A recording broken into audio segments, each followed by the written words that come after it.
बच्चों अब आते हैं ब्रैग्स इक्वेशन पे। गाइस देखो, ये जो एक्स रेज होती है ना, एक्स रेज अगर तुम क्रिस्टल पे डाल रहे हो तो when it is reflected from the crystal surface it creates patterns. किस टाइप के पैटर्न, उसे देखो बच्चों। Late us have a look at the pattern that is created. हाँ बेटा, कैसा? Normal crystal, any crystal, any crystal surface. ये हमारे दो सरफेस हो गए। एक, this is your first layer atoms की, दूसरी तुम्हारी सेकंड लेयर आ गई एटम्स की। जरूरी नहीं है कि जो तुम्हारा लाइट डाली हमने, रे डाली, वो तुम्हारा फर्स्ट लेयर से रिफ्लेक्ट हो। देयर इज अ पॉसिबिलिटी वो तुम्हारा दूसरी लेयर से रिफ्लेक्ट हो जाए। हाँ है ना बच्चों? ये तो पॉसिबिलिटी हमेशा ही है।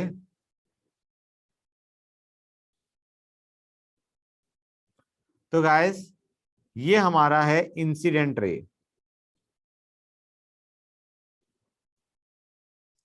ये तुम्हारी आ गई रिफ्लेक्टेड रे। अब गाइस देखो, let me take this distance as distance D. इसको मैं अभी लिख दूंगा D. D is the distance between the two planes. समझ में आ रहा है नहीं आ रहा है बच्चों? डी हमारा क्या है? Distance between the two layers. Okay guys, clear है यहां तक? This is your D. ये हमारा क्या है? अरे यार, हाँ अब सही लाइन बनी है। दिस इज योर डी बच्चों। तो गाइस हमारा क्या होता है? Let theta be this angle. अगर ये हमारा हॉरिजॉन्टल के साथ थीटा बना रहा है तो ये भी थीटा होगा। हाँ या ना बच्चों? This will be theta also. This was your D.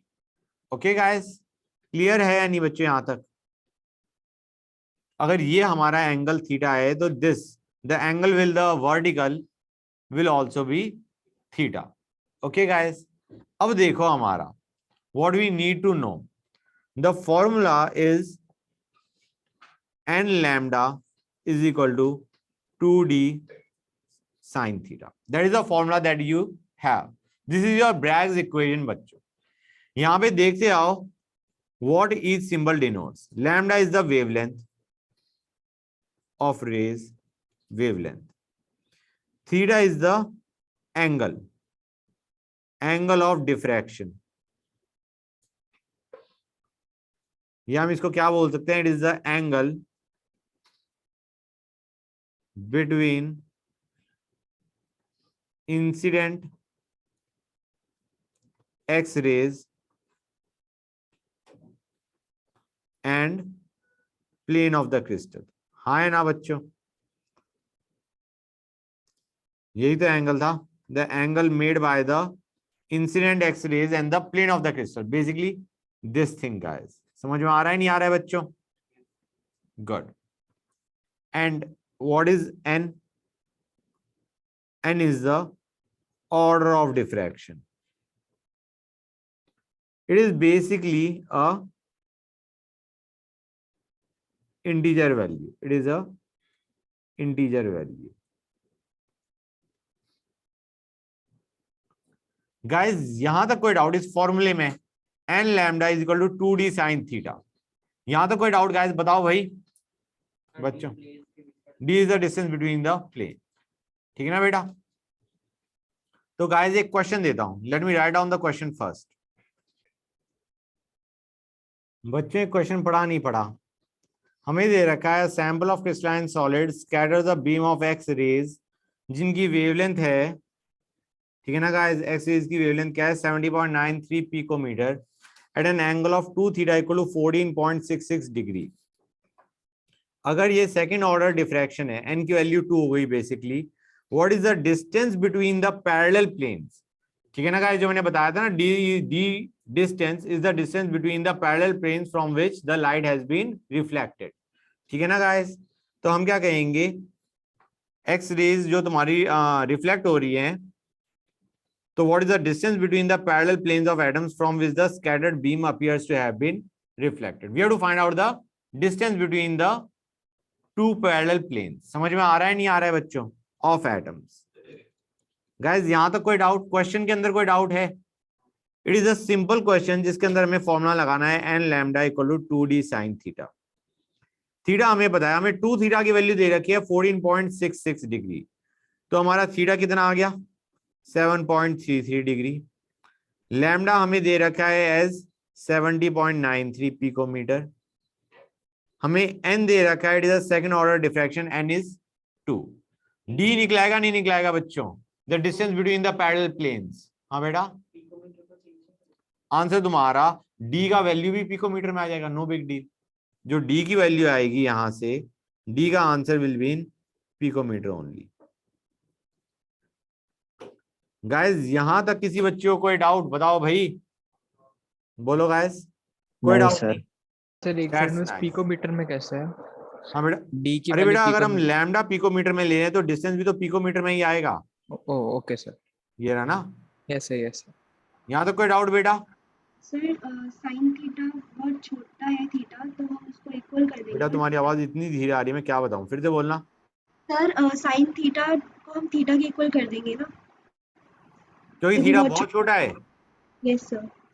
ना बेटा, मतलब ये इसको मत करना, मतलब आई डोंट नो हाउ वो कितना थीटा लेस के लिए वैलिड है, ठीक है ना बेटा?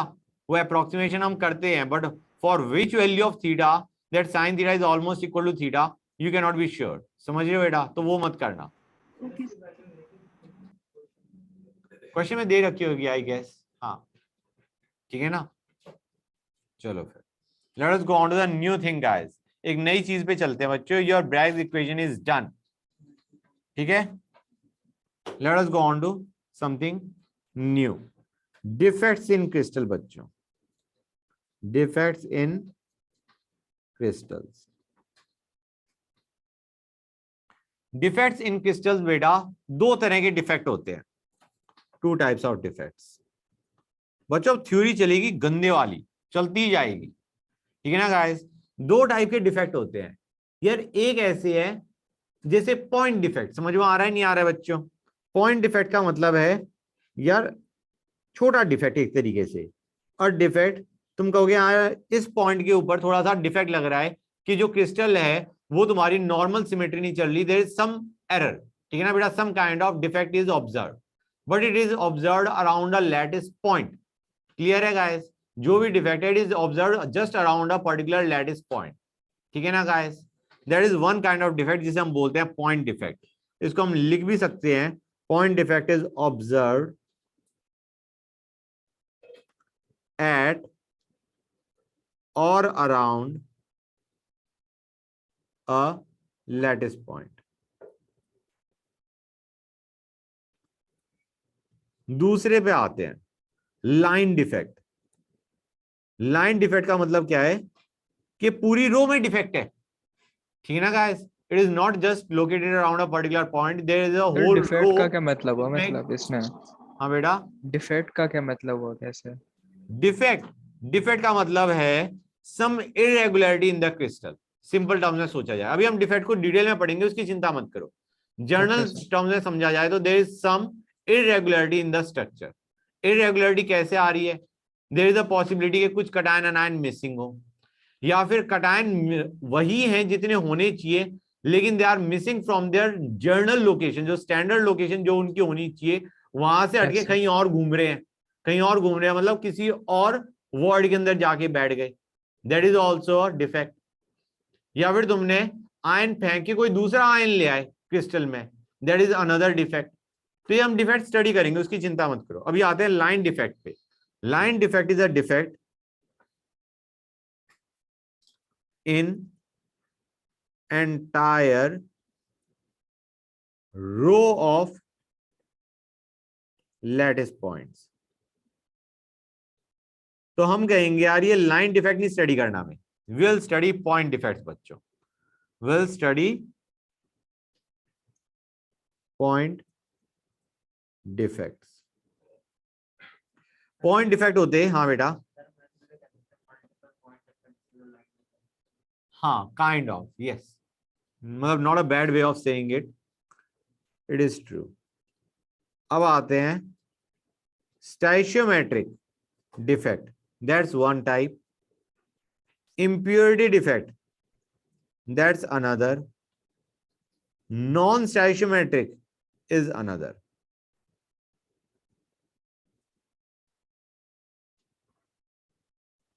ओके बच्चों, तीन तरह के तुम्हारे पॉइंट डिफेक्ट आ गए, स्टाइशियोमेट्रिक, इम्प्योरिटी एंड नॉन स्टाइशियोमेट्रिक।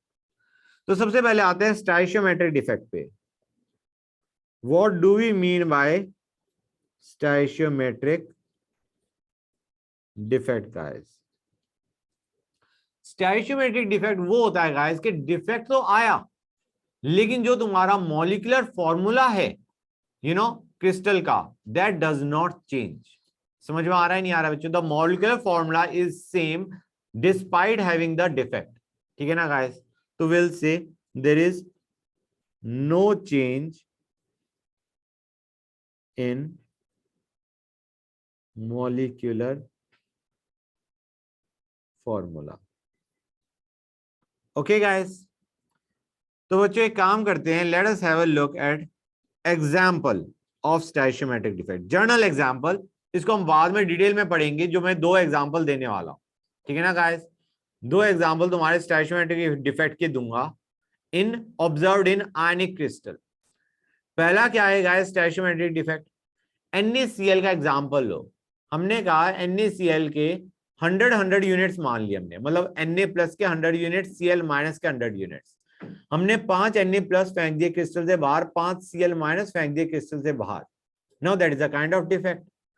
लेकिन इससे मॉलिक्यूलर फॉर्मूले में फर्क नहीं पड़ा, because you got 95 Na plus 95 Cl minus, the ratio is still 1:1, so that is one kind of defect. वही चीज मैं लिख देता हूं, पहले NaCl है, पहले मान के चलो 100 यूनिट्स ओरिजिनली थे,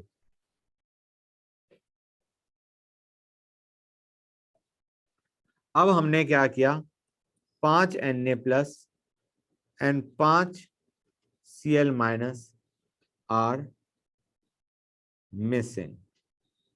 ओके गाइस, अगर ये मिसिंग होंगे तो भी तुम्हारा that molecular formula will remain same, that is one type, ठीक है ना गाइस? दूसरा, another example of stoichiometric defect, हमने कहा यार 100 यूनिट्स NaCl की, या 100 यूनिट्स किसी और की लेते हैं, let us take the case of ZnS। ZnS की हमने 100 यूनिट्स ली। अब जिंक कहीं ना कहीं प्रेजेंट है वॉइड्स में। हमने क्या किया, जिंक की पोजीशन एक जगह से, मतलब पर्टिकुलर जिंक आयन की पोजीशन अपना जो भी उसका वॉइड था उससे हटा के हमने उसे किसी और वॉइड में भेज दिया, ठीक है ना guys? We have shifted the position of zinc from one particular void into another void. तो गाइस यहां पे हम क्या कहेंगे कि यार तुम्हारी पोजीशन तो चेंज हो गई, लेकिन अब भी तुम्हारे पास 100 Zn यूनिट्स ही तो रही, मतलब 100 Zn2 प्लस है, 100 S2 माइनस है। बेसिकली तुम्हारा Zn2 प्लस की लोकेशन थोड़ी सी, it has been dislocated from its position, but you have still got the same molecular formula because you have got 100 units of Zn2 plus and 100 unit of S2 minus. So this is known as dislocation defect, ठीक है ना guys? तो वही चीज मैं लिख रहा हूं, dislocation of ion from its place in lattice। हमने डिसलोकेट कर दिया आयन को from its place in the lattice. बच्चों यहां तक कोई डाउट गाइस? ये भी तुम्हारा स्टाइशियोमेट्रिक डिफेक्ट ही है, क्योंकि इसमें तो तुम्हारा मॉलिक्यूलर फॉर्मूला में वैसे ही फर्क नहीं पड़ना था, जितने तुम्हारे कटायन उतने ही तुम्हारे अनायन, ठीक है ना गाइस? नॉन स्टाइशियोमेट्रिक में क्या होता है, फॉर्मूला चेंजेस। नॉन स्टाइशियोमेट्रिक डिफेक्ट, इसमें हम कहेंगे molecular formula is different from expected value।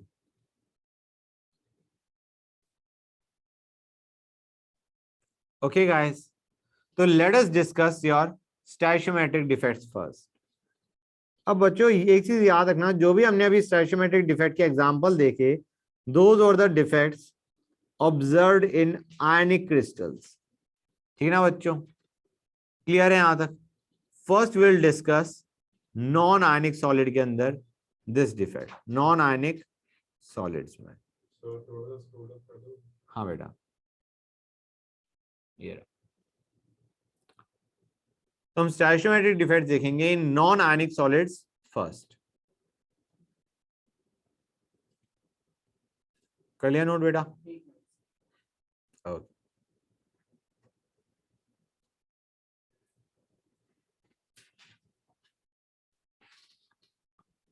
Done. Okay, पहला वैकेंसी डिफेक्ट। वैकेंसी डिफेक्ट में क्या है गाइस? सिंपल है, हम कहेंगे कि यार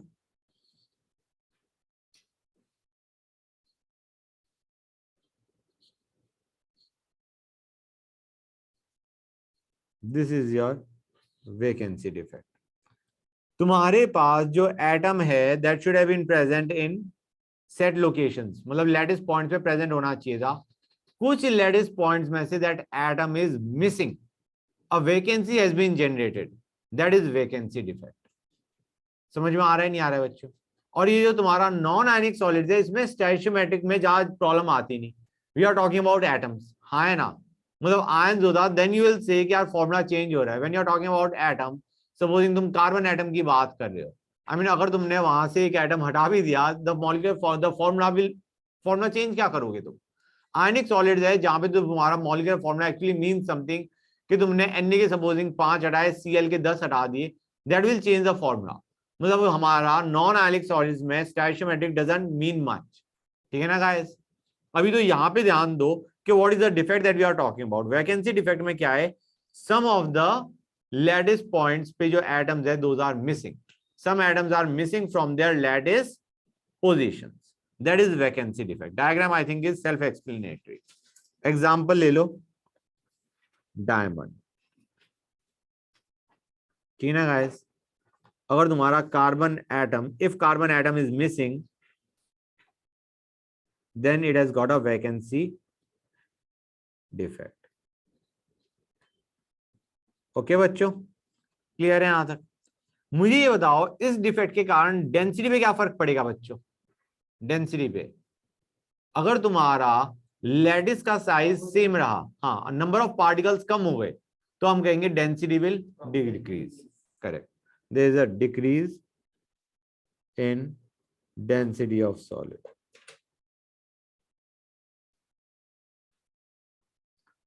नेक्स्ट पे आते बच्चों, second type of defect, interstitial defect. Now this is kind of opposite. Interstitial का मतलब क्या होता है? इंटरस्टिशियस क्या होता है? Voids. Interstitials is another term for voids. तो हम क्या कहेंगे, इंटरस्टिशियल डिफेक्ट में क्या होता है? ये भी हमारा किसमें देख रहे हैं हम? नॉन आयनिक सॉलिड्स में। ये मूव क्यों कर रहा है? ओके, ये था हमारा। होल्ड ऑन गाइस, मैं फिर से बनाता हूँ। This doesn't look nice, I don't know why. मैंने क्यों बना दिया इतना सारा, जब अच्छा लग ही नहीं रहा था।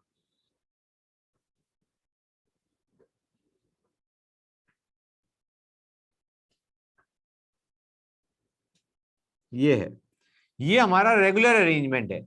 अब हमने क्या कहा कि यार जो इंटरस्पीशीज है उसमें भी एक एटम बिठा दो। सारे इंटरस्पीशीज में नहीं बैठा हुआ, सम ऑफ द इंटरस्पीशीज में भी एटम इज प्रेजेंट। क्लियर है गाइस? कि in addition to the lattice positions, some of the atoms are also present in the interspecies of the lattice. ठीक है ना गाइस? हाँ, सेम एटम। तो अगर तुम ये पूछ रहे हो कि वो खुलेगा थोड़ा बहुत स्ट्रक्चर, तो yes, extra atom is present in interstitials. ठीक है ना guys? Same atom is present in the interstitials, not all but कुछ में आ गया। ठीक है ना बच्चों, यहां तक कोई डाउट गाइस? बताओ भाई। अब मुझे ये बता दो, इससे डेंसिटी पे क्या फर्क पड़ेगा बच्चों?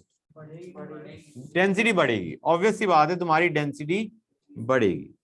There is a increase in density of substance. Okay guys, next आते हैं आयनिक कंपाउंड्स पे बच्चों। We are done with your non ionic, now let us discuss ionic solids. Ionic solids में जो हमने दो एग्जांपल पढ़े थे स्टाइशियोमेट्रिक डिफेक्ट के, दोज आर इंपॉर्टेंट गाइस, ठीक है ना, उन्हीं को डिस्कस करेंगे। पहला Schottky defect. Schottky defect, Schottky defect क्या होता है? Equal number of cations and anions are missing from their lattice sites. समझ में आ रहा है नहीं आ रहा है बच्चों? Now just a simple thing कि बाई चांस तुम्हारा, तुम कहो sir what if it is of the type MgF2 types, ठीक है ना, कि एक कटायन है दो अनायन है। तो गाइस पहली चीज, अगर हम उसके अंदर शॉर्टकी डिफेक्ट की बात करें तो विल से अगर एक कटायन मिसिंग है तो दो अनायन मिसिंग होने चाहिए, बिकॉज अगर शॉर्टकी डिफेक्ट है तो तुम्हारा प्रोपोर्शनेट तो होना चाहिए ना गाइस। अगर MgF2 टाइप लोगे और उसमें हम कह रहे हैं दो कटायन आर मिसिंग, तो 4 anion should be missing too for us to have the same molecular formula. लेकिन काम की चीज क्या है गाइस, ज्यादातर इस टाइप के कंपाउंड्स में rather than Schottky we have got Frenkel defect, something जो कि तुम्हारा डिसलोकेशन डिफेक्ट है, ठीक है ना बच्चों। वो क्यों होगा वो अभी समझ में आ जाएगा, लेकिन मैं बता रहा हूं कि बाई चांस तुम ऐसे कंपाउंड्स में, जैसा मैंने बताया MgF2, अगर तुम उसके अंदर शॉर्ट की सोचना चाहोगे तो rather than equal number of cations and anions missing, I would have used the term equal proportion के टर्म्स में of cations and anions will be missing. मतलब इक्वल नंबर भी, ज्यादा स्ट्रेस मत लेना, इट्स जस्ट कि तुम्हारा जो फॉर्मूला ऑफ कंपाउंड है that should remain same, that's the crux. Okay, next, it is present, this defect is present in ionic compounds with high coordination number and ions of almost similar size। ये तुम्हारा किन ionic compounds में observe होता है? जिनमें तुम्हारा coordination number high है और आयंस का साइज ऑलमोस्ट सिमिलर है। आयंस का साइज ऑलमोस्ट सिमिलर का मतलब समझ पा रहे हो नहीं समझ पा रहे हो गाइस? आयंस का साइज सिमिलर का मतलब है या तो ये मोस्टली तुम्हारा ऑक्टाहेड्रल में जा रहा होगा या क्यूबिक वॉर्ड में जा रहा होगा, जहां पे कोऑर्डिनेशन नंबर तुम्हें पता है 6 and 8, इट्स हाई। समझ में आ रहा है नहीं आ रहा है बच्चों? टेट्राहेड्रल जो कि तुम्हारा किस में ऑब्जर्व होता था? Na2OCaF2, तुम रियलाइज करोगे उसके अंदर तो तुम्हारा ऑटोमेटिकली डिफेक्ट हो ही नहीं सकता। वो कह रहे हैं हाँ कोऑर्डिनेशन नंबर उनमें लो है, कोऑर्डिनेशन नंबर उनमें 4 है, टेट्राहेड्रल वॉर्ड में जा रहा है, कोऑर्डिनेशन नंबर 4 आता है। And this is present in those compound जहां पे तुम्हारा कोऑर्डिनेशन नंबर हाई है, जैसे तुम्हारा NaCl, CHCl, एक में कोऑर्डिनेशन नंबर 6 आ गया, एक में तुम्हारा कोऑर्डिनेशन नंबर 8 आ गया, ठीक है ना गाइस? हाई कोऑर्डिनेशन नंबर जैसे 6 and 8। ओके बच्चों, जहां पे तुम्हारा you got ions of similar size, उनमें ऑब्जर्व किया गया है, ठीक है। एग्जाम्पल लेते हैं, NaCl, CHCl, KCl and AgBr। Guys ये जो AgBr है ना, ये बड़ा इंपॉर्टेंट है बच्चों, क्योंकि जो AgBr है ना, ये शॉर्टकट डिफेक्ट भी दिखाता है और डिसलोकेशन डिफेक्ट जो कि फ्रैंकल डिफेक्ट है वो भी दिखाता है, ठीक है ना बच्चों? A fact to learn. Okay guys, अब डिसलोकेशन डिफेक्ट के तुम्हारा कटायन, मतलब जो भी छोटा आयन है that is missing from its standard, जो लैटिस पोजीशन है उससे मिस हो गया, it is present in some other interstitials. AgBr shows both the defects। अभी आगे तुम देखोगे जब हम फ्रैंकल डिस्कस करेंगे, I'll give AgBr example in that one too, and that is important. ठीक है ना guys? Okay. अब बच्चों पहली चीज, अगर तुम्हारे कटायंस और अनायंस मिसिंग है from their lattice positions, do you realize कि डेंसिटी ऑफ सॉलिड पे क्या फर्क पड़ेगा? Correct, there is a decrease in density of solid. In fact कितना डिक्रीज आया उससे तुम पता लगा सकते हो कितनी ज्यादा वैकेंसी प्रेजेंट है सॉलिड में. यू कैन अंडरस्टैंड जितना ज्यादा तुम्हारा डिक्रीज आया डेंसिटी में, ठीक है ना बच्चों, उतना ज्यादा तुम्हारा वेकेंट साइड्स प्रेजेंट होगी इन द सॉलिड. हाँ है ना? गुड.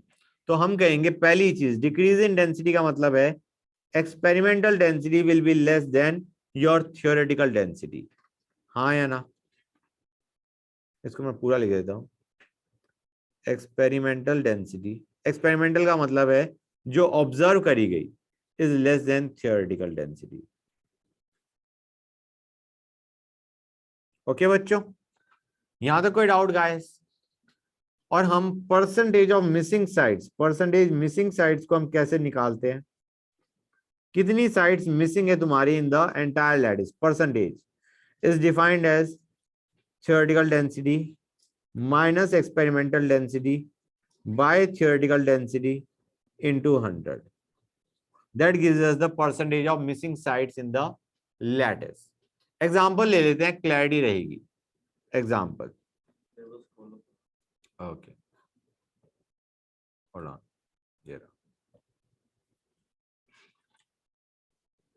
कोई टाइम लग गया नोट करने? ओके, हो गया.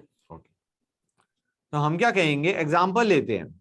सपोजिंग तुम्हारा थियोरेटिकल डेंसिटी दे रखी है 2 ग्राम पर ml, ठीक है ना बच्चों, और एक्सपेरिमेंटल आ रही है तुम्हारी 1.9 ग्राम पर ml, ठीक है ना बच्चों. तो हम क्या कहेंगे, what is the percentage of missing sites? Percentage missing sites कितनी आ जाएंगी? अरे 2 minus 1.9 by 2 into 100.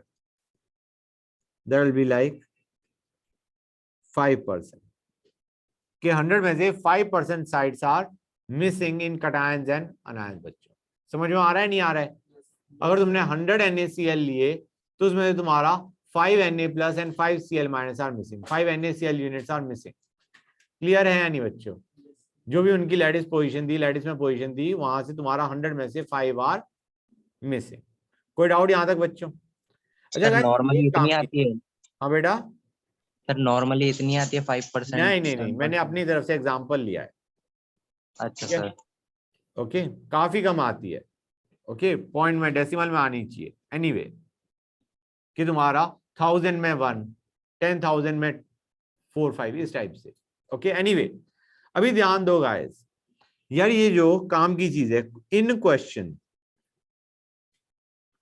तुम्हें experimental density will be given, और जो थियोरेटिकल डेंसिटी है ना, that you will have to solve.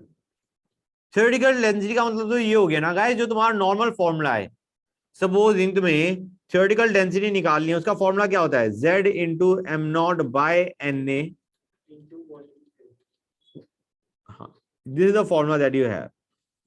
Supposing तुम्हें थियोरेटिकल डेंसिटी निकालनी पड़ती है NaCl के लिए, क्या करोगे मुझे बताएगा कोई? मुझे Z की वैल्यू क्या होगी NaCl के लिए? What will be the value of Z? हम कहेंगे Cl is forming FCC, Na is present in octahedral void. दोनों के 6 होते नहीं होते हैं गाइस? सॉरी 4 है ना बच्चों? 4 Na प्लस 4 Cl माइनस होंगे, तो हम कहेंगे Z की वैल्यू आ गई 4. Molecular mass of NaCl which will be 58.5 by Na into 1 by A cube, where A is the edge length of the unit cell. समझ में आ रहा है नहीं आ रहा है बच्चों? यहां तक कोई डाउट गाइस? क्लियर हुआ नहीं हुआ?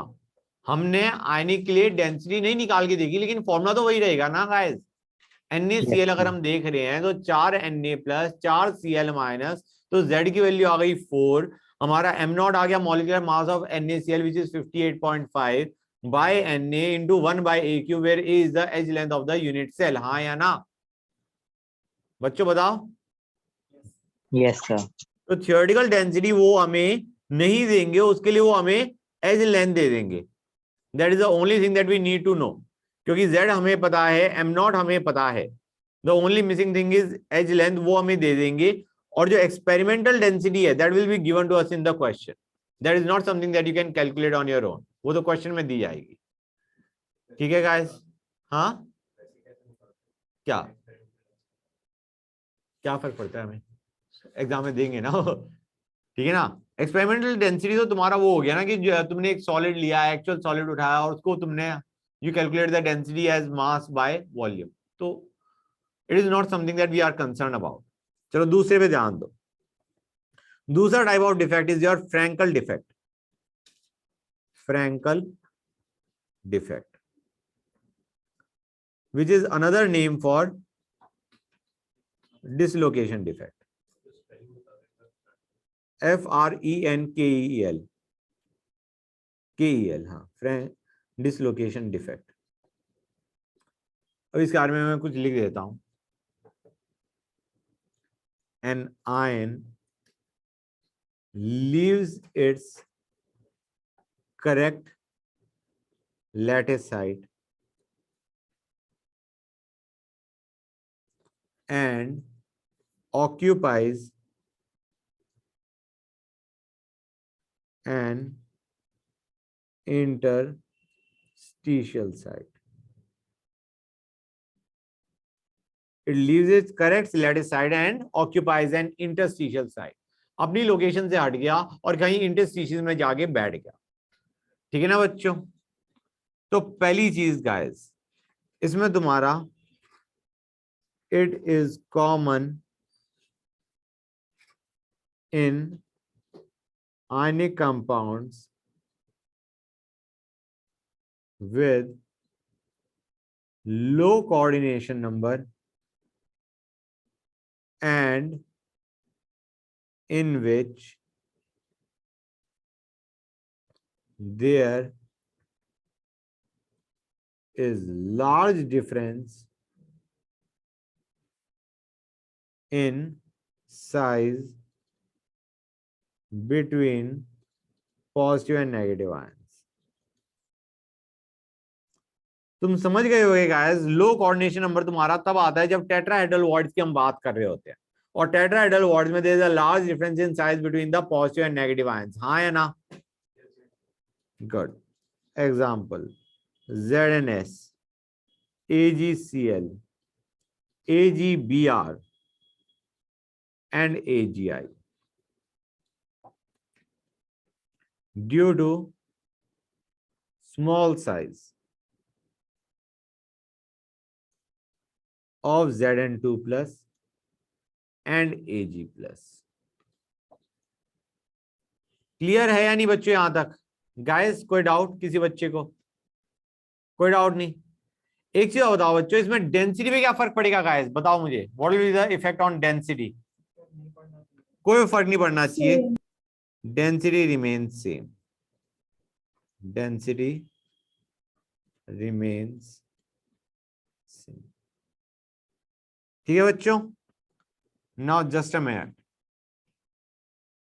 बच्चों ये डायग्राम में कोई दिक्कत आ रही है किसी बच्चे को समझने में? बताओ मुझे।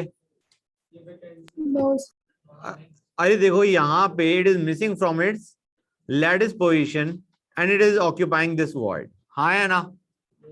इस इंटरस्टिशियस में जाके घुस गया। समझ में आया नहीं आया?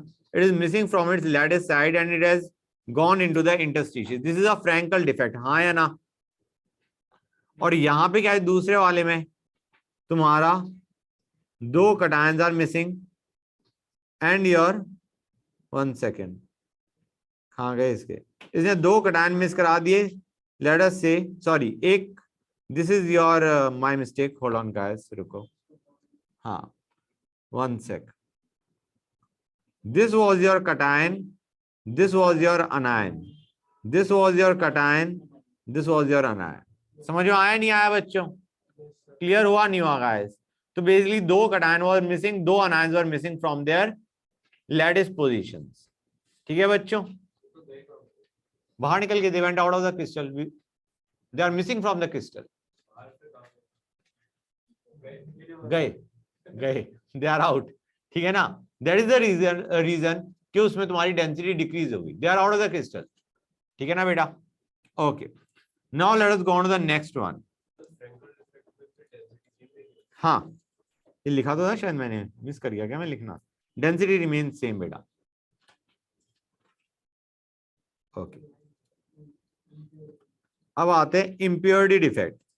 इम्प्योरिटी डिफेक्ट को हम स्टैचियोमेट्रिक नॉन स्टैचियोमेट्रिक में करते ही नहीं, क्योंकि उसके अंदर हम क्या करने वाले हैं, पहले मैं उसका डायग्राम कॉपी कर दूं, hold on just a minute guys. बच्चों अब इम्प्योरिटी डिफेक्ट देखो। इम्प्योरिटी डिफेक्ट में क्या होता है, पहले मैं लिख दूं इसके अंदर, इस डायग्राम के अंदर क्या दिख रहा होगा तुम्हें। यू कैन रियलाइज एक Na+ मिसिंग, दूसरा Na+ मिसिंग, और उसकी जगह क्या प्रेजेंट है, एक Sr2+ डाल दिया हमने। समझ में आ रहा है नहीं आ रहा है बच्चों? 2 Na+ आर मिसिंग। नहीं, मैं PDF भेज दूंगा ना। From lattice sites and 1 Sr2+ is in its place। तो यहां पे तुम समझ सकते हो कि हमने Na+ की जगह क्या डाल दिया, Sr2+। और यू विल जस्ट बी मतलब वंडरिंग कि यार हमने 2 Na+ हटा के एक Sr2+ क्यों डाला, बिकॉज ऑफ चार्ज न्यूट्रलिटी। भाई हमने ये थोड़ी ना चाह रहे हैं हम, अगर हमने 2 Na+ डाले, अगर जो उसकी जगह 2 Sr2+ डालते हो, you will have 2 units positive charge, which is something we don't want। we'll have to observe charge neutrality। charge neutrality is something which is important। हाँ, तभी तो हमने 2 Na+ बाहर फेंके, 2 Na+ बाहर फेंके और उसकी जगह एक Sr2+ ले आए। क्लियर और नॉट गाइस? यहां तक कोई डाउट बच्चों? Good, that's one thing that you have got to know, ठीक है ना गाइस। अब दूसरी चीज बच्चों, इम्प्योरिटी डिफेक्ट मतलब ये तो समझ गए नहीं, यहाँ पे हमें स्टैचियोमेट्रिक नॉन स्टैचियोमेट्रिक को हम नहीं देख रहे, since you are putting a different ion in place of the ion already present. और सारे नहीं हटाए, कुछ ही हटा दिए, कि कुछ Na+ हटा के हमने Sr2+ डाल दिया। मुझे ये बताओ कि इसमें डेंसिटी पे क्या फर्क पड़ेगा, चेंज हो जाएगी। कैन यू अंडरस्टैंड कि यहाँ पे बढ़ भी सकती है, घट भी सकती है, depending on the type of ion जो तुमने डाला है। मतलब you will have to compare 2 Na+ का मास ज्यादा है या एक Sr2+ का ज्यादा है, और आयन का तो हम मैटर ही नहीं कर रहा होता, क्योंकि उसमें इलेक्ट्रॉन्स का डिफरेंस है। Will be comparing the mass of 1 Sr and 2 Na atoms. हाँ, अब बताओ। मैं बोल रहा था जैसे अभी तो आपने केवल कैटायन हटाया, दोनों भी हटा सकते हैं कैटायन एंड आयन एक साथ। बेटा दैट डिपेंड्स, हमारा क्या है यहाँ पे, नॉर्मली हम जो स्मॉलर आयन है उसको हटाएंगे, स्मॉलर आयन को हटा के विल डू दैट। अदरवाइज मेरे ख्याल से इन जनरल सोचा जाए तो यस, बोथ की पॉसिबिलिटी होनी चाहिए, ठीक है ना, बोथ आर पॉसिबल। लेकिन नॉर्मली हम छोटे आयन को हटा रहे हैं, तो छोटा तुम्हारा कटायन है, इसलिए हमने कटायन को हटा के कर दिया, ठीक है। तो एक बार मैं इसके बारे में कुछ और भी लिख दूं। इसमें Sr2+ हमने डाला in place of Ag+, sorry Na+, और ऐसे ही तुम Cd2+ डाल सकते हो in place of Ag+। Basically higher charge का तुमने डाल दिया in place of a lower charge ion. हाँ बेटा, अच्छा 1 सेक। हाँ बच्चों, तो काम की चीज क्या थी तुम्हारी कि Na+, 2 Na+ हटा के हमने एक Sr2+ डाल दिया, या Cd2+ को डाल दिया in place of Ag+, 2 Ag+ obviously, 2 Ag+ हटा के एक Cd2+ दे मारेंगे। एंड हमारा सबसे important point, density can increase या डिक्रीज डिपेंडिंग ऑन क्या guys, depending on type of ion, right, type of ion replacing the given ion.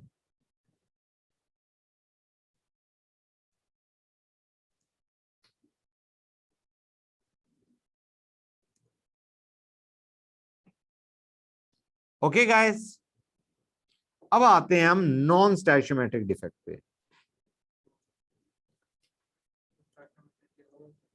हाँ stoichiometric हो चुका, इम्प्योरिटी हो चुका, अब हम आ गए non stoichiometric defect. Non stoichiometric defect के अंदर क्या होता है बच्चों, तुम्हारी रेशियो डिफरेंट हो गई कैटायन एनायन की, हाँ है ना बच्चों गाइस। तो सबसे पहले पे आते हैं मेटल एक्सेस डिफेक्ट। इससे तो फॉर्मूले पे असर पड़ेगा। हाँ मेटल एक्सेस डिफेक्ट बच्चों, metal excess defect due to extra cations. Okay guys, metal excess defect due to extra cations। ये एक्स्ट्रा cations देखो बेटा, मेटल एक्सेस दो तरीके से हो सकता है, या तो cations एक्स्ट्रा आ जाए या अनायंस को हम बाहर फेंक दें, ठीक है ना गाइस, इन अ वे। तो सबसे पहले जो हम देख रहे हैं that is due to extra cations। Extra cations कैसे आ रहे हैं उसको समझो, मतलब दोनों में फर्क अगर देखा जाए तो बहुत कम सा लग रहा होता है, ठीक है ना गाइस, लेकिन दोनों ही मेटल एक्सेस के ही केस है, ठीक है ना गाइस। तो अभी देखते हैं, पहला एग्जांपल लेते हैं ZnO का।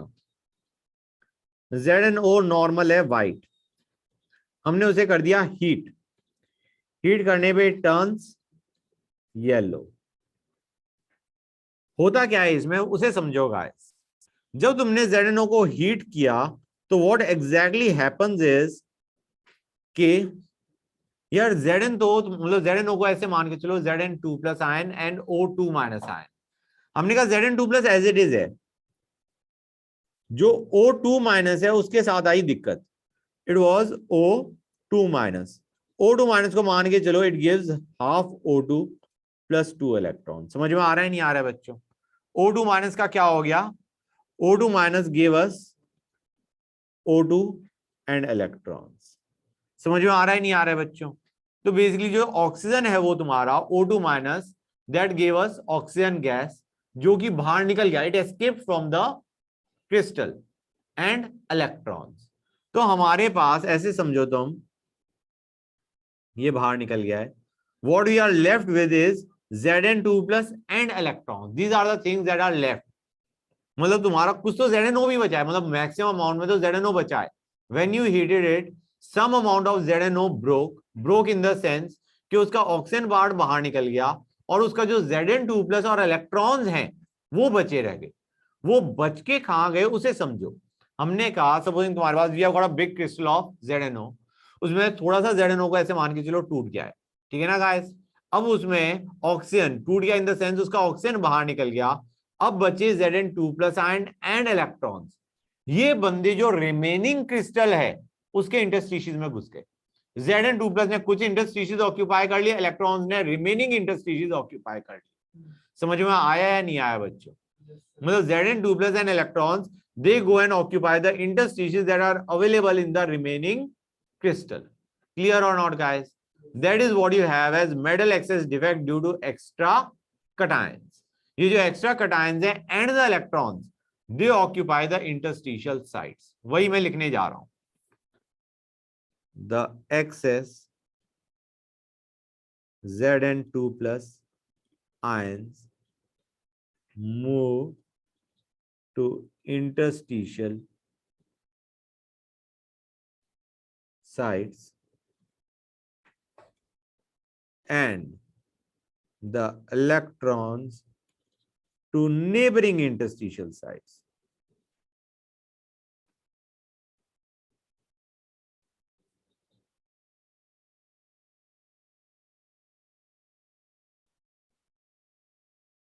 Okay guys, अब आते हैं नेक्स्ट पे, मेटल एक्सेस डिफेक्ट। फिर मेटल एक्सेस डिफेक्ट पे जा रहे हैं हम, मेटल एक्सेस में कैटायन एक्सेस में आ गए, तभी तो हम कह रहे हैं कि it is non stoichiometric, cation ज्यादा हो गए एनायन कम हो गए।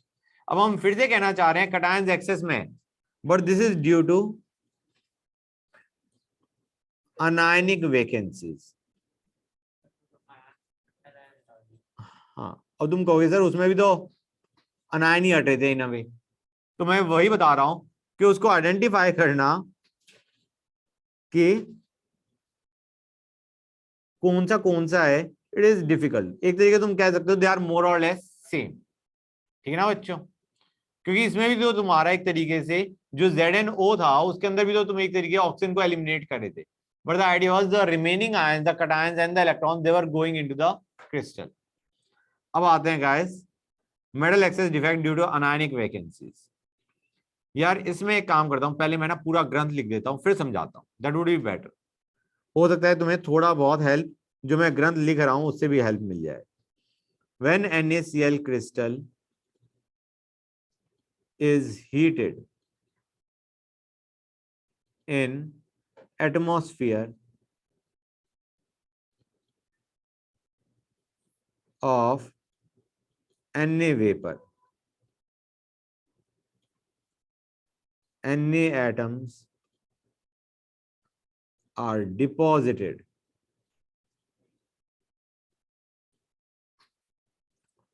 on surface of crystal.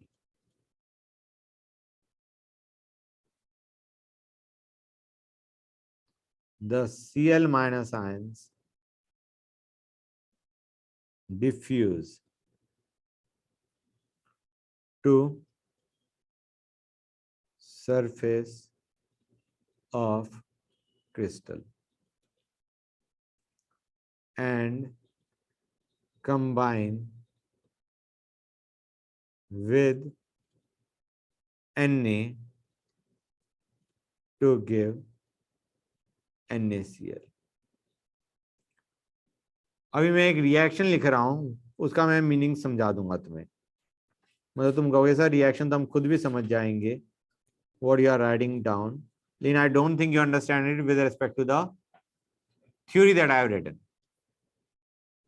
Now in this process loss of electron takes place.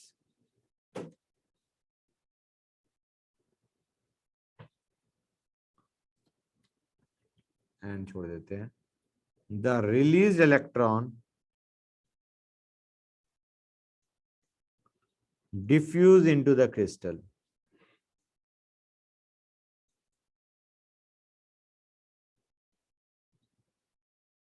and occupy anionic sites.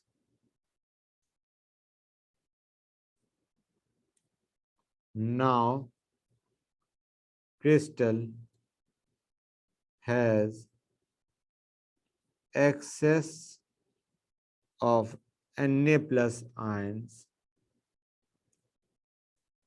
The anionic sites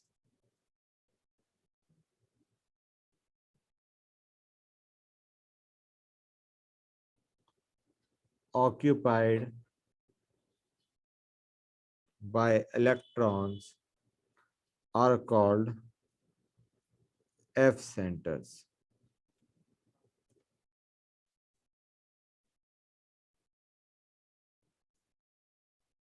Hold on, ऊपर कर देता हूँ, हैंडराइटिंग सुधर जाएगी। F centers. The anionic sites occupied.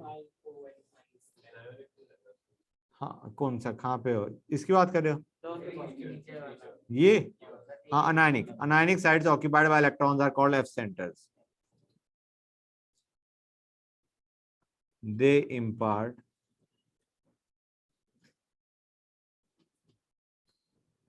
hold on yellow color to NaCl crystal.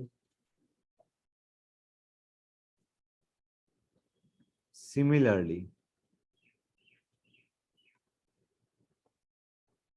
excess of Li makes LiCl crystal pink and excess of K makes KCl crystal violet और lilac। ये note कर लिया नहीं कर लिया बच्चों? Sir 1 minute. ओके करो note. बड़ा ग्रंथ है नहीं है बच्चों, चलता ही जा रहा था।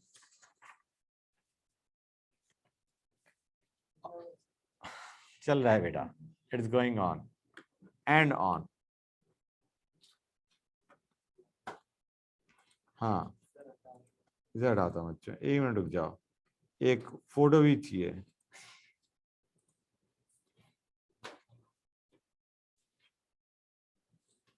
तुम्हें बनाने की कोई जरूरत नहीं है बच्चों।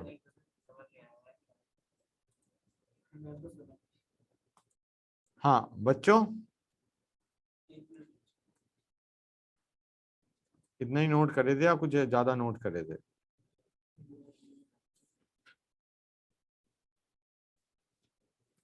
अरे वायलेट स्लैश क्या लिखा है लाइलैक, लाइलैक। सर? ये भी कलर है? हाँ बेटा ये भी कलर है। नहीं नहीं, हाँ सिंगल होता है। स्टार्ट करें बच्चे, इधर थ्योरी का है ना, ओवरडोज हो गया है।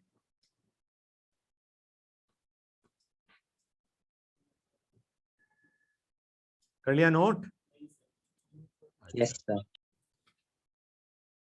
हाँ तो बच्चों ये रहा थ्योरी, थ्योरी मैंने लिखवा दी। अब समझने का काम करो। गाइस समझने के लिए क्या है, एक तो मैं ना कलर चेंज कर लेता हूँ, बेटर फील आएगी। गाइस ये NaCl क्रिस्टल रहा, ठीक है बच्चों। इसके ऊपर हमने Na के वेपर्स भेजे, सुंदर सुंदर भेज दिए गाइस। अब Na के वेपर जब भेजे, इधर मान के चलो Na प्लस रहा, इधर Cl माइनस रहा, ठीक है बच्चों। यहाँ पे Na के वेपर्स रहे। गाइस ये जो Cl माइनस है, Na कहेगा यार कुछ कुछ तो दो, गिव मी समथिंग, तभी तो मैं क्रिस्टल बनाना चाहूंगा। Cl माइनस कहेगा मैं आया, वो ऊपर पहुंच गया सरफेस पे। Na ऊपर था, Cl माइनस दौड़ता हुआ आया सरफेस तक, ताकि NaCl बना सके। अब Cl माइनस तो Cl माइनस ही है। जो मेन काम हुआ वो काम क्या हुआ कि जो Na सरफेस पे था ना, मतलब जो Na के जो वेपर्स भेजे थे, उनमें से Na ने इलेक्ट्रॉन लूज किया और Na प्लस बनाया। समझ में आ रहा है नहीं आ रहा है बच्चों? The crux that happened was कि जो Na के वेपर्स हैं उनमें से इलेक्ट्रॉन लूज हुआ और Na ने क्या बनाया, Na प्लस। Cl माइनस जो बंदा था वो तो बस अंदर से सरफेस पे आया है, हाँ या ना बच्चों? And you get your NaCl, मतलब यहां से Na ने Na प्लस बनाया, इलेक्ट्रॉन बाहर फेंका और Cl माइनस सरफेस पे आया, and you get your NaCl crystal. ये चीज समझ में आई या नहीं आई, पहले ये बताओ मुझे। आ गया बच्चों? सर क्रिस्टल NaCl बाहर पहले ही निकल था, गया। अब हमने Na वेपर्स भेजे, Cl माइनस सरफेस पे आया, and you get more NaCl, मतलब वो जो लैटिस है वो तुम्हारा और बन गया, ऐसे समझो। Cl माइनस जो तुम्हारा अंदर प्रेजेंट था क्रिस्टल में, it went to the surface, it came to the surface बेटा। some of the Cl ions, Cl minus ions जो कि लैटिस के अंदर थे, they went to the surface, surface में थे, और तुम्हारा मतलब आयंस अंदर थे, they went to the surface, Na vapours क्या, they reacted to form NaCl। अब तुम कहोगे Na plus Cl minus giving NaCl, इसमें हो क्या रहा है? इसमें कुछ नहीं हो रहा, सिर्फ एक चीज हो रही है कि Na is losing electrons to form Na plus ion। समझ में आया नहीं आया? क्योंकि Cl माइनस तो पहले अंदर था, अब सरफेस पे है। जो चेंज आया है वो ये आया है कि Na ने इलेक्ट्रॉन लूज करके Na प्लस बना दिया। अब समस्या रही इस इलेक्ट्रॉन की, ये इलेक्ट्रॉन क्या करेगा?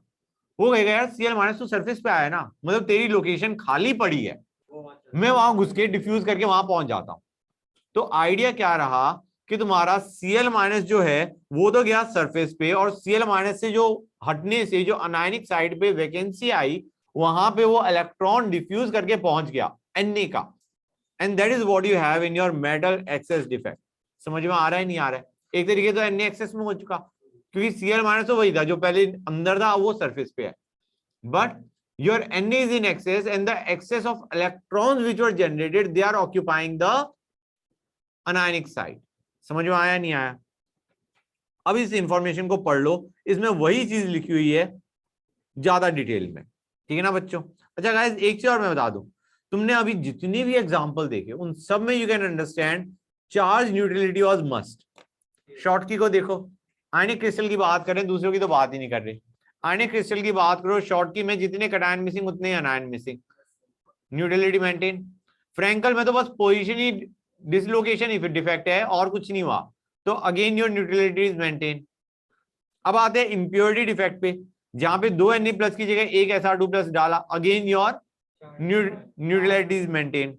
अब आते हैं मेटल एक्सेस डिफेक्ट बाय जो हमारा था excess cations, extra cations ZnO। तुम रियलाइज करोगे जितने Zn2 प्लस घुसे उतने ही तुम्हारे इलेक्ट्रॉन्स भी घुसे इंटरस्टिशीज में, मतलब जितना Zn2 प्लस ज्यादा उतना ही इलेक्ट्रॉन्स भी ज्यादा, समझ गए, न्यूट्रल।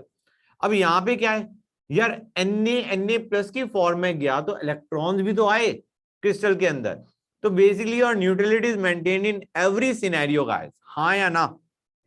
गुड। सब वो Na+ NaCl बना लेगा। हाँ अब ध्यान दो, यही है NaCl क्रिस्टल। हाँ बेटा कुछ पूछे थे तुम? अच्छा, अरे यार ये फिर ऊपर भाग गया, कहाँ गया, रुकना बच्चों। ये देखो गाइस, NaCl क्रिस्टल को हमने हीट करा in Na vapour, Na atoms deposit हो गए on the surface of crystal, Cl minus ions पहुंचे सरफेस पे, ठीक है ना, they diffuse to the surface and they combine with Na to give NaCl। Reaction के टर्म्स में देखा जाए तो Na is giving Na plus plus electron. In this process loss of electrons takes place, ठीक है बच्चों, loss of electron हो गया, that released electron it diffuses into the crystal and occupies the anionic site, anionic site पे आके बैठ गया। अब इस क्रिस्टल के पास excess of Na plus ions हैं और इसके पास इलेक्ट्रॉन्स हैं जो कि कहां पे प्रेजेंट है, अनायनिक साइट पे। अब काम की चीज जो मैंने नहीं बताई इसमें वो क्या है यार, ये जो इलेक्ट्रॉन्स हैं इनको हम क्या बोलते हैं, we call them trapped electrons. They can not move, they are present at the anionic site. These trapped electrons are called F centres, ठीक है ना, एफ सेंटर बोलते हैं, and they impart colour to the crystal. जैसे NaCl crystal में they impart yellow colour. हाँ बेटा, electrons को, इलेक्ट्रॉन दो trapped electrons are called F centre, जो कि अनायनिक साइट पे प्रेजेंट है। हाँ, जो उस अनायनिक साइट पे प्रेजेंट हो गए, ठीक है ना, they are called F centres. They impart yellow colour to the NaCl crystal. NaCl crystal में जो येलो कलर आता है that is due to this trapped electrons, ठीक है ना, present at the anionic sites. और तुम्हारा Li के केस में पिंक कलर, KCl के केस में violet colour is due to this F centres. Guys हो गया नहीं हो गया बच्चों? Yes, sir. ये दिख रहा है तुम्हें एफ सेंटर? इलेक्ट्रॉन तो बहुत छोटा होता है तो जा सकते हैं। हाँ मतलब इधर उधर फुदक भी सकता है, लेकिन आइडिया है इसकी, these trapped electrons, these electrons present at the anionic site, they are known as F centers। अब आते हैं नेक्स्ट पे बच्चों, नाम हो गया, नो बिग डील। सर हाँ नहीं नहीं नहीं, एफ सेंटर मतलब वो जो एफ सेंटर नाम पड़ा है that is due to a different scenario, उसको डिस्कस ही नहीं कर रहे क्यों इसका नाम ये पड़ा। हाँ बोलो बेटा। सर मैं पूछ रहा था फर्स्ट है या सेकंड है, ये पता कैसे चलेगा हमें? ये कौन सा फर्स्ट सेकंड? अरे सर मतलब एक्स्ट्रा कैटायन है, एनायनिक वैकेंसी है, वो फर्स्ट सेकंड। अरे एग्जांपल बता दो दिए भाई, जो एग्जांपल है वही तो आएंगे तुम्हारे, उससे बाहर नहीं आएगा, ठीक है, स्ट्रेस ना लो। अभी थर्ड पे आते, थर्ड खराब है बच्चों, मेटल डेफिशिएंसी करेंगे। अब हमने बहुत देख लिया एक्सेस, अब आएंगे मेटल डेफिशिएंसी ड्यू टू, अरे जल्दी ना करो भाई, ड्यू टू कटायनिक वैकेंसी या cation vacancy, due to cation vacancies. जल्दी में ना चीजें छूटती हैं गाइस बहुत ज्यादा, ध्यान दो। कटायन वैकेंसीज, कटायनिक वैकेंसी आ गई, हम कहेंगे यार ये वैकेंसी कैसे आई। एक काम करता हूं फिर से मैं लिख देता हूं पहले, इसको तुम समझ भी जाओगे मोर और less. Metal deficiency is due to absence of metal ion, obviously, from its lattice site। Metal ion missing है, हम कहेंगे क्या बात है यार, वो तो नाम से जैसे पता ही नहीं चल रहा था, है ना। द चार्ज, ये काम की चीज है, is balanced by an adjacent ion having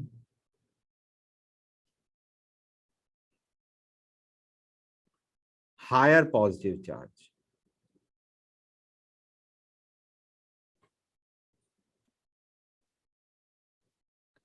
बच्चे कहेंगे ये क्या है, यही काम की चीज है जो मैंने अभी बताई है। बच्चों इसमें क्या है, तुम्हारा मेटल डेफिशिएंसी कैसे क्रिएट होगी उसे समझो बच्चों। हम कहेंगे FeO, देखो late us have a look eight FeO। FeO में क्या होता, Fe2+ होता, O2- होता, हाँ है ना बच्चों, Fe2+ एंड O2-। हम कहेंगे दिस इज बेसिकली जो कि तुम्हारा थियोरेटिकली होना चाहिए विदाउट डिफेक्ट। ओके, होता क्या है बच्चों, इसमें मान के चलो सपोजिंग तुम्हारे पास 100 Fe2+ है, 100 O2- है, ठीक है बच्चों। हमने क्या किया, 3 Fe2+ बाहर फेंक दिए और उसकी जगह 2 Fe3+ ले आए। समझ में आ रहा है नहीं आ रहा है बच्चों? हम Fe3+ ले आए, कुछ Fe2+ भी पड़े हैं, मतलब मैक्सिमम तो Fe2+ पड़े होंगे, कुछ Fe3+ ले आए विच विल रिप्लेस Fe2+ बच्चों। And since charge neutrality has to be maintain, अगर तुम 3 Fe2+ बाहर फेंक रहे हो तो 2 Fe3+ लाने पड़ेंगे to maintain that charge neutrality. तो now what you have is this बच्चों, क्लियर और not? This is your experimentally observe. मैं इसको लिख भी देता हूं, 3 Fe2+ आर रिप्लेस्ड तब वो by 4G minus नहीं होगी। हाँ 4G minus नहीं होगी। ओ यार O2- होगा यार, कैसी बात कर रहे हो, FeO है, Fe+2 O2-। Neutral कैसे बने? अभी बताता हूं ना, प्लस बाय 2 Fe3+।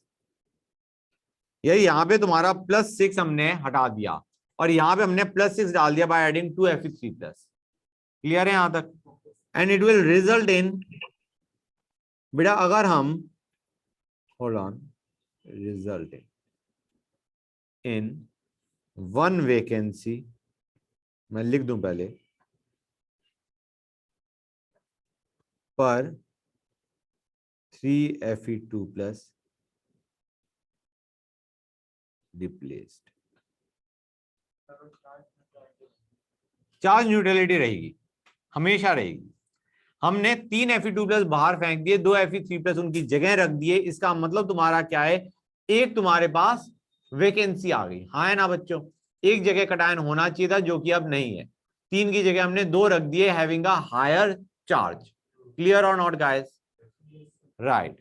सो ये तुम्हारा it is observe for transition metals, वही तो गधे हैं जो वेरिएबल वैलेंसी शो करते हैं, हाँ या ना? बताओ गाइस, आयरन, निकल एटसेट्रा। समझ में आया नहीं आया बच्चों? वही हैं जो तुम्हारा क्या करते हैं, वेरिएबल वैलेंसी शो करते हैं। Okay guys, good. So that is what you have. तो बच्चों अब एक काम की चीज, इसके ऊपर क्वेश्चन बनते हैं और बड़े अच्छे अच्छे क्वेश्चन बनते हैं। तो पहली चीज, so actual formula of the oxide is of type Fe 0.98O1। हम कहेंगे ये क्या है, टाइप लिखा है, ये मत कहना सर ये वैल्यू रटनी है क्या, ना नहीं रटनी, मैं तो ये बता रहा हूं it is of that type. मतलब जितना ऑक्सीजन है आयरन उससे कम प्रेजेंट होगा, क्योंकि उसके कुछ +2 +3 से हमने रिप्लेस दे मारे। तो एक क्वेश्चन है, ये मैं क्वेश्चन बनाता हूं, इन Fe 0.98O1 how many Fe3+ are present? या कोई ये भी पूछ सकता है, पहले मैं लिख दूं, how many Fe3+ are present in 100 Fe in 100, हाँ ऐसे मान के लो 100 FeO के बजाय I would say 100 O2- ions. अगर 100 O2- आयंस हैं तो कितने Fe3+ आयंस प्रेजेंट है, ये क्वेश्चन पूछ लिया। इसके बजाय कोई ये भी पूछ सकता था कितनी वैकेंसीज प्रेजेंट हैं इन 100 O2- आयंस, अगर प्रेजेंट है कितनी वैकेंसीज प्रेजेंट है। इसको करने का तरीका क्या है बच्चों? पहली चीज 0.98O1 का मतलब इसको हम ऐसे भी लिख सकते थे Fe98O100, हाँ है ना बच्चों? गुड, इसका मतलब ये है हमारे पास 98 Fe है और 100 O2 माइनस है। Fe का हमें पता नहीं, Fe2 प्लस कितने हैं, Fe3 प्लस कितने हैं, लेकिन हमें पता है टोटल Fe कितने हैं 98। तो हम क्या करेंगे बच्चों, let me break this down. उसने पूछा है कितने Fe3 प्लस होंगे, x Fe3 प्लस है, तो Fe2 प्लस कितने होंगे बच्चों। तुम रियलाइज करोगे बच्चों यहाँ पे हम चार्ज ही बैलेंस करने वाले हैं, because that is the only thing we know. हम कहेंगे और हमारे पास कितने हैं 100 O2 माइनस है, that is also something that we know. तो हम कहेंगे total positive charge which is 3x plus 2 into 98 minus x will be equal to total negative charge which is 2 into 100। हाँ या ना, ये चीज समझ में आई नहीं आई। Fe3 प्लस का charge x into plus 3, Fe2 plus का charge which is 2 into 98 minus X is equal to total negative charge which is 100 into 2। अब समझ आया नहीं आया। 100 तुम्हारे पास O2 माइनस आयंस है ना, तो उनपे टोटल नेगेटिव चार्ज क्या गया 100 into 2। Total positive charge is equal to total negative charge. यहां तक कोई डाउट बच्चों, बताओ भाई। नहीं सर। गुड, यहां से x की वैल्यू कितनी आ जाएगी बच्चों 4। अब 4 का मतलब तुम समझ रहे हो गाइस, तुम्हारे पास 4 Fe3 प्लस आयन है। अब गाइस एक चीज बताओ मुझे, 4 Fe3 प्लस आयन, एक नॉर्मल क्वेश्चन है, यहाँ पे तुम इसको इतनी मेहनत करने की जरूरत नहीं थी तुम्हें, तुम इजीली रिलेट कर सकते थे इसे।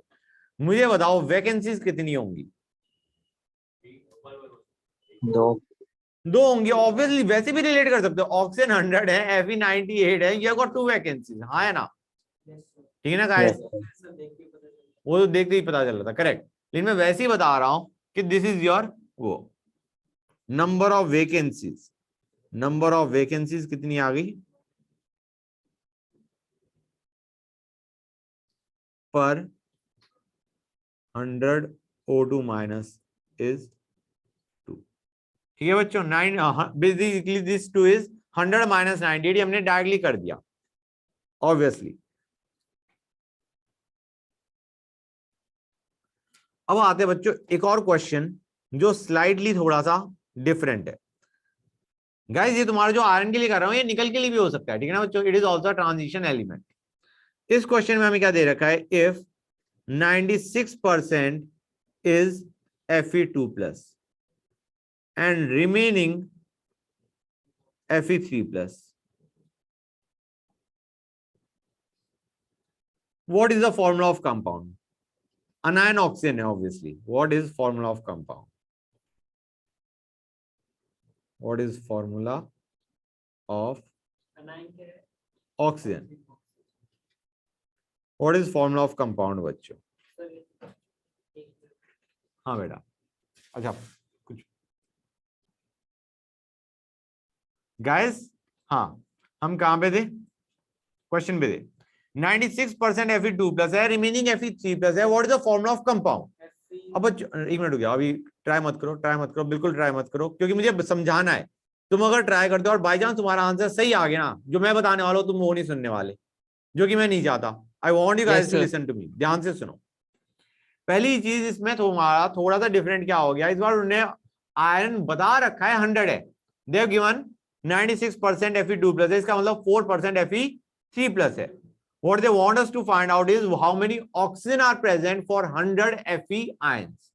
तो हम क्या करेंगे उसे ध्यान से देखो, हम कहेंगे let 100 Fe ions, तो उसमें 96 Fe2 प्लस 4 Fe3 प्लस, निकालते हैं O2 माइनस कितने हैं। चार्ज न्यूट्रलिटी से ही करेंगे,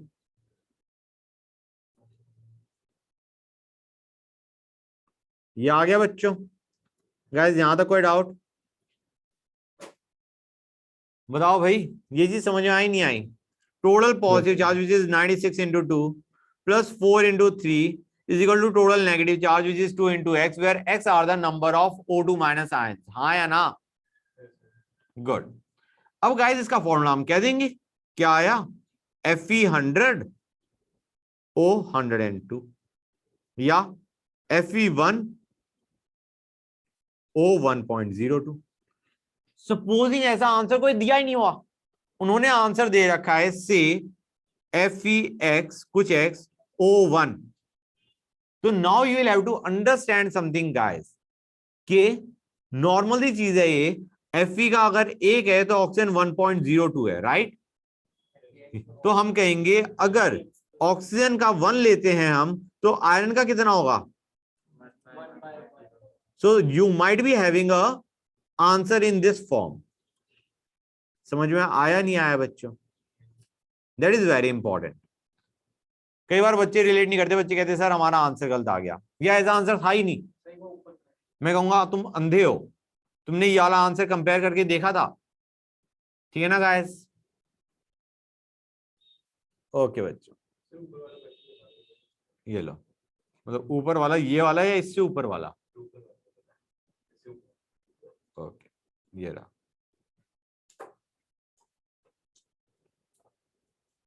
टाइम लगने वाला है। ओके हाँ, तो बच्चों मैं क्या कह रहा था तुम्हें, ये हमारा हो जाएगा। This is another formula that you might have for that iron oxide. अब बच्चों यहाँ पे काम की चीज क्या रही, जब हम आयरन ऑक्साइड की इतनी बात कर चुके हैं तो let us talk about a important structure. Let us talk about a important structure. क्या structure? Spinel structure. Spinel structure पे आते हैं। Spinel structure is of the type, मतलब इसका compound is of the type this AB2O4। हम कहेंगे यार ऐसा कौन सा होगा जो AB2O4 टाइप बनेगा। 400 हमें बैलेंस चाहिए या नहीं चाहिए बच्चों? इसका मतलब है A पे चार्ज +2 होना चाहिए, B पे चार्ज +3 होना चाहिए, O पे -2 होगा ऑब्वियसली। मतलब दिख रहा है नहीं दिख रहा है? AB2 पे टोटल चार्ज कितना आ गया बच्चों? +8। O4 पे चार्ज कितना आ गया? -8। समझ में आया नहीं आया बच्चों? That should be the charge on A and B बच्चों।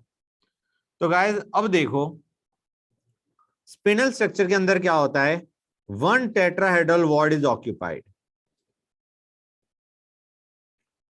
Bye 1 type of metal ion, by 1 type of metal ion. यार एक टाइप ऑफ मेटल आयन से कौन सा होगा, ये पक्का कौन सा होगा? ए। ठीक है बच्चों। And 2 octahedral voids are occupied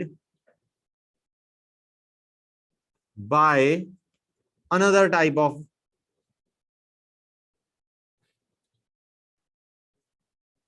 metal ion B।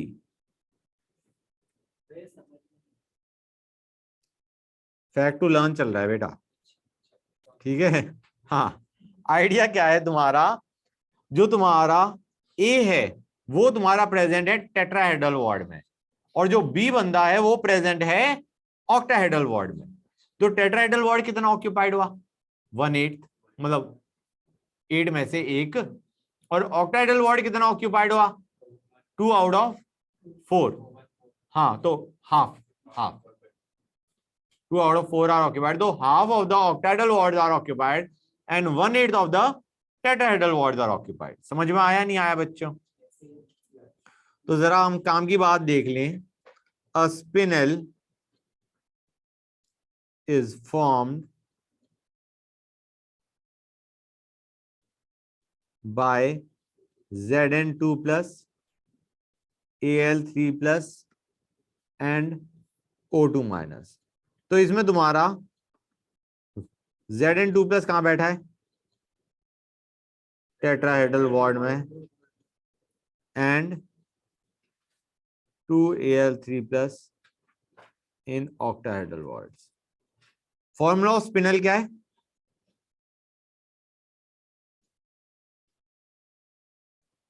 ZnAl2O4। Okay बच्चों, इसका एक और एग्जांपल भी है, Fe3O4। हम कहेंगे Fe3O4 में कुछ फील तो ढंग से नहीं आई। हम कहेंगे Fe3O4 को ऐसे मान के चलो, ये गॉट Fe2 प्लस आयन, ठीक है बच्चों, Fe3 plus ion and O2 minus ion, Fe3O4 में ऐसे मान के चलो तुम्हारे पास एक Fe2+ है, 2 Fe3+ है और 4 O2- है। समझ में आया नहीं आया? मतलब ये तुम्हारा स्पिनल ही है, समझे नहीं समझे? ये बंदा टेट्राहेड्रल वॉइड में, यहां पे तुम्हारा ये ऑक्टाहेड्रल वॉइड में, और ये तुम्हारा ये 2 ऑक्टाहेड्रल वॉइड्स में है, 2 हैं जो ऑक्टाहेड्रल वॉइड्स में है, और ये बंदा क्या बना रहा है? FCC या CCP, लेट अस से। समझ में आया है या नहीं आया बच्चों? यहां तक कोई डाउट? क्लियर हो गया? अच्छा गाइस, एक चीज मैं मिस कर गया, उस पे ध्यान दो। लिखूं मैं गानी, लेकिन तुम ध्यान से सुन सकते हो इसे। मुझे बताओ, मेटल डेफिशिएंसी डिफेक्ट के अंदर डेंसिटी पे क्या फर्क पड़ेगा बच्चों? कौन सा मेटल डेफिशिएंसी? एक ही था बेटा। बढ़ेगी। तो ये क्या हो गया इसे? ये क्या हो गया? यस, ये तो इनविजिबल लिंक आ गई। हाँ ठीक है बच्चों। हाँ, मैं क्या कह रहा था गाइस, मुझे बताओ बढ़ेगी। डेंसिटी। गाइस तुमने 3 Fe2+ उठा के 2 Fe3+ डाल दिए, क्या होगा? Density decreases. Correct.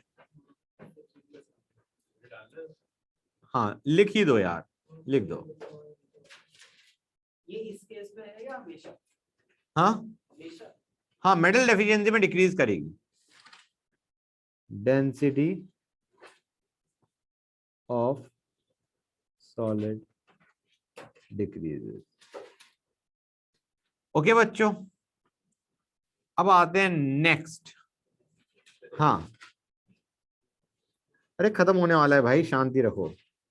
Change in coordination number. Guys coordination number तुम्हारा चेंज आता है। कोऑर्डिनेशन नंबर का तुम समझ रहे हो गाइस मतलब कि तुम्हारा जो पैकिंग है, जो तुम्हारा कटायन अनायन की पोजीशन है, उसमें ऑब्वियसली अनायन तो चेंज नहीं होने वाला। मोस्टली कटायन की पोजीशन चेंज हो सकती है by application of pressure and temperature. ठीक है बच्चों? तो गाइस एक ऑब्वियस सी बात है, ऑन इंक्रीजिंग प्रेशर, यार जब तुम प्रेशर बढ़ाओगे तो you are forcing them to come together. Together का मतलब है कोऑर्डिनेशन नंबर क्या होगा? बढ़ जाएगा। Correct. So coordination number tends to increase, and on increasing temperature, temperature बढ़ाओगे वो खुलना जाएगा। खुलना का मतलब है coordination number will tend to decrease.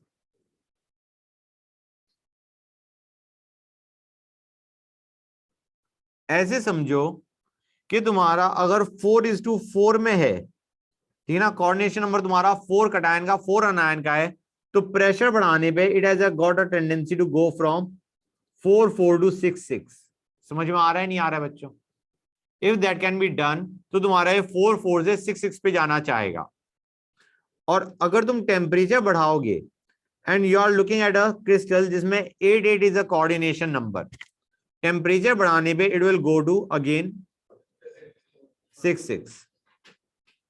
मतलब एक तुम्हारा प्रेशर बढ़ाने पे उसका कोऑर्डिनेशन नंबर बढ़ रहा है, टेम्परेचर बढ़ाने पे तुम्हारा कोऑर्डिनेशन नंबर कम हो रहा है। यहां तक कोई डाउट बच्चों? नहीं sir. Good and yes you are correct. खत्म। किसी बच्चों को कोई डाउट?